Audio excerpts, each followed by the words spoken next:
Hello guys, welcome to CloudRaga. So we saw how to perform lazy initialization, and that has been done by using this annotation at top of our field, which has to be loaded lazily. So this is the actual code which we have seen in previous video.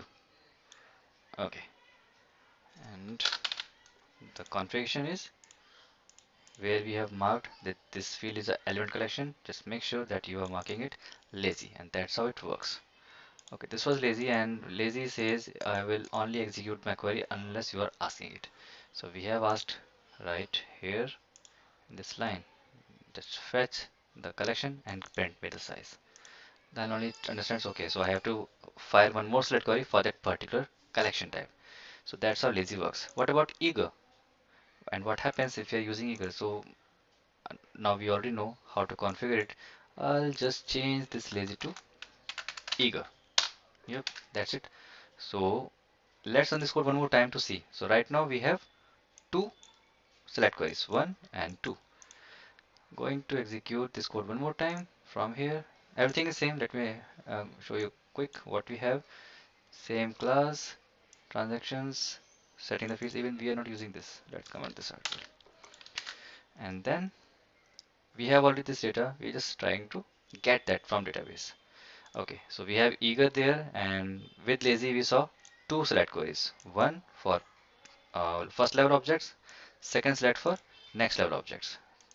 Okay, so right click, run as application. Now we have eager strategy picked on entity class, and if you notice guys, select query is gone from here.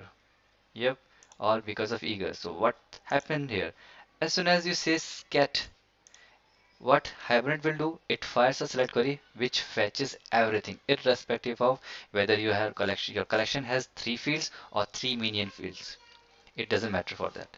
So it's not memory, you know, efficient. It definitely takes lots. If right now we have just three records, so that was quick. If it has, suppose we have 3 million records in that collection, it might take some processing time and lots of object and memories will be used there. So to save that, we try to use lazy as much as possible, and whenever required, we fetch that object. So what we did for lazy, just change the fetch type here eager and just carry on with your code. We have not done any fancy coding except this attribute on this at element collection. The rest of the code is quite common. We just how do we understand eager is working because of this only one select query. Okay, let me show you one interesting thing here. Just copying this line. Let's go to one paint. So if you guys notice, we can clearly see the select query is quite big and it has join with it. So that's left outer join with state object from this table.